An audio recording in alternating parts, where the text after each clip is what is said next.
Prefeitura Municipal de Cuiabá, trabalhando e cuidando da gente. Olá, tudo bem com vocês? Sou a professora Erotildes e estou aqui para mais uma aula de língua portuguesa, para você, aluno do 5º ano. O tema que nós vamos trabalhar hoje é contos de assombração. Já está entrando nesse clima? Então, o que é conto de assombração? O conto de assombração é uma narrativa que traz o terror e o mistério para seu enredo. Quando o leitor lê, se encontra com o susto e a sensação de medo. E normalmente são contos que envolvem mortes, fantasmas, suspense. É isso mesmo. Quando você está lendo um conto de assombração, vem essa atmosfera, né, que faz provocar esse sentimento de medo, de suspense, né? É uma história realmente que nos dá, às vezes, aquele sentimento de calafrio, uma pontinha de medo. Bom, mas como é a estrutura do conto de assombração? Ele tem a seguinte estrutura: a situação inicial, que é onde a apresentação dos elementos que compõem a história, mostrando em que época, qual é a data mais ou menos que situou essa história e quem são esses personagens. Logo em seguida, nós temos a quebra de normalidade. O que seria essa quebra de normalidade? É o acontecimento que provoca desequilíbrio na história, ou seja, todo conto de assombração, ele começa num ritual diante das nossas ações cotidianas. Então começa a história dentro do seu percurso normal.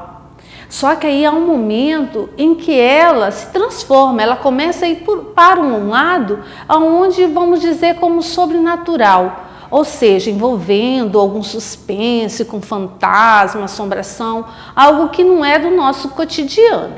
Então é nesse momento que há uma quebra de normalidade. Há também o conflito, onde é o desencadeamento de ações que buscam retomar um equilíbrio, desafio ao personagem principal. Ou seja, quem é o personagem principal, ele sempre vai estar envolvido em algum conflito, algum suspense, algo que ele precisa, diante de toda a trama do enredo da história, ele vai estar lutando com aquilo, seja ele um conflito, seja ele um mistério que ele precisa resolver, algo nesse sentido. E aí nós temos o auge desse conflito, que é um momento de maior tensão da narrativa, onde se cria um suspense do que é que vai acontecer. E no final nós temos o desfecho, que é a resolução do conflito, onde tudo volta à normalidade, com mudanças do que foi acontecido no enredo. Tá? Então essa é a estrutura do conto de assombração. Hoje nós vamos fazer a leitura de um texto de assombração, que é Quem Tem Medo de Fantasma. Esse texto é da autora Fanny Joly, que ela nasceu em 27 de novembro de 1954 em Paris, França, então ela não é brasileira. Licenciada em letras, mas confessa que sua formação não foi na universidade, e sim no trabalho como redatora publicitária. Ou seja, ela teve toda essa habilidade de escrever diante da sua profissão. E ela é autora da série Quem Tem Medo, que além desse livro que nós vamos ler hoje, ela tem outras obras diante dessa mesma temática. E outras obras também da literatura infantil que não faz parte dessa coleção de Quem Tem Medo. Então essa é a autora de hoje que nós vamos trabalhar o texto. Como ela não é brasileira, esse livro ele precisou ser traduzido por alguém para que nós pudéssemos ter acesso a essa leitura. Então quem foi a tradutora desse livro foi a Mônica e a Irami Silva. Essa é a capa do livro, a qual nós vamos fazer a leitura. Então vamos comigo nessa leitura? Acompanhamos então o conto de assombração. Quem tem medo de fantasma? No domingo, lá vou eu com meus pais visitar um castelo imenso, grande até demais. Logo na chegada, um homem diz: "Bom dia! Esse é o guia do castelo", diz meu pai, que vai nos mostrar tudo o que há de belo. Primeiro ele fala de toda aquela gente retratada nos quadros. E eu penso comigo, parece que estão de castigo. A visita prossegue por 1000 salas mais ou menos iguais.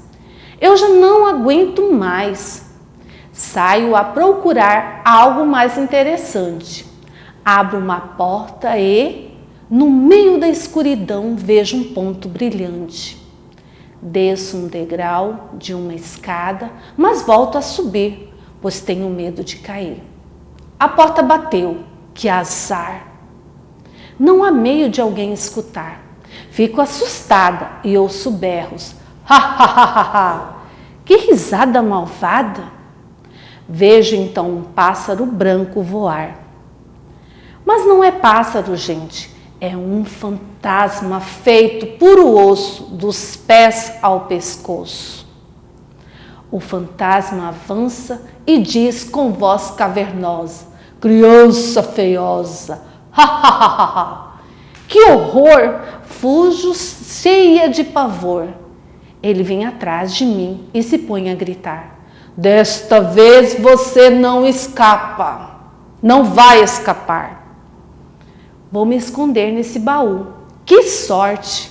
Eu vou trancá-lo por dentro bem forte. Penso que estou sozinha, mas sinto uma cosquinha. É o fantasma que não desgruda de mim. Abro o baú e é um correr sem fim.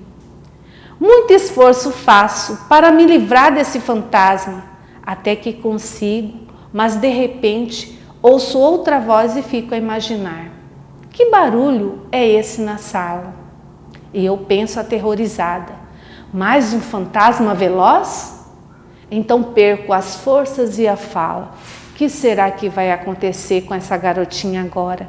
Será que vai aparecer um outro fantasma para atormentá-la novamente? O que será que vai ocorrer neste momento?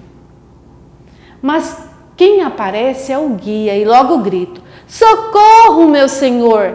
Me ajude a pegar um fantasma!" Minha mãe me olha espantada. "Fantasma? Que coisa disparatada!" Eu digo na maior agitação: "Eu vi, juro que vi, mas ele desapareceu de repente." Meu pai sorri e dá a explicação: é que fantasma, quando vê gente, some de medo rapidamente. E esse foi o nosso conto de assombração, Quem Tem Medo de Fantasma. Gostaram do conto? Pois então, agora nós vamos, diante da estrutura do conto de assombração, ver como que está essa estrutura nesse conto. Como eu disse a vocês, existe uma situação inicial. Qual é a situação inicial diante dessa narrativa? É um momento onde o conto ocorre durante a visita da menina e sua família, em um castelo antigo, envolvendo quem era os personagens principal? A garotinha e o fantasma. Aonde é que houve a quebra da normalidade desse conto? Quando a garotinha avista um fantasma de carne e osso, porque até então, enquanto os seus pais e a garotinha estavam visitando o castelo, tudo era normal, até que ela avista esse fantasma. E o conflito? Qual foi o conflito diante do enredo dessa narrativa? Foi a busca por tentar se livrar do fantasma. Durante o tempo todo ela naquela correria, querendo fugir daquele fantasma que estava atrás dela. E qual é o auge do conflito, aquele momento em que se ouve todo um suspense? No momento quando ela já sem força, sem voz, ela escuta as vozes, que acredita ser de um novo fantasma, mas que na verdade não era o fantasma. Era quem que estava chegando? O guia e seus pais. Então, qual é o desfecho dessa narrativa que nós acabamos de ler? Que quando reencontra os pais, o pai afirma: fantasma, quando vê gente, some de medo de repente. E esse foi o desfecho da nossa narrativa. O que eu vou propor a vocês, então, diante desse conto que nós acabamos de ler? Eu vou pedir para vocês, agora, ver essas 4 questões que eu deixei. Vocês vão tentar responder diante desse conto que vocês acabaram de ouvir essa leitura. Vocês vão tentar responder esses questionamentos. O personagem do texto tem medo de fantasma? Vocês acham que a garotinha tem medo de fantasma? E você? Do que você tem medo? Este é o guia do castelo. Qual é a função do guia?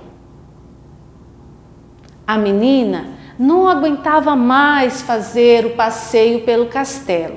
Então ela resolve sair sozinha e conhecer outros lugares. Você considera que ela teve uma boa ideia de sair sozinha num lugar que ela não conhece? Por que você acha essa sua resposta? Então eu gostaria que você respondesse essas 4 questões como atividade diante desse conto que nós acabamos de ler e você também acabou de ouvir, ok? E olha, não se esqueça, vamos combater esse monstro, pois esse é de verdade. Nós sabemos que o vírus do Covid-19, ele realmente é um monstro, mas é um monstro de verdade, né? Que está aqui realmente tirando todo mundo da sua normalidade. Mas esse é real, ele não é uma ficção, ele não é uma criação. Então, para isso, vamos combatê-lo. Combatê-lo como? Também tentando fazer a nossa prevenção. Você ficando em casa, lavando sempre as mãos, e aí nós vamos ajudar a acabar com esse vírus, ok? Então, até a próxima aula. Prefeitura Municipal de Cuiabá, trabalhando e cuidando da gente.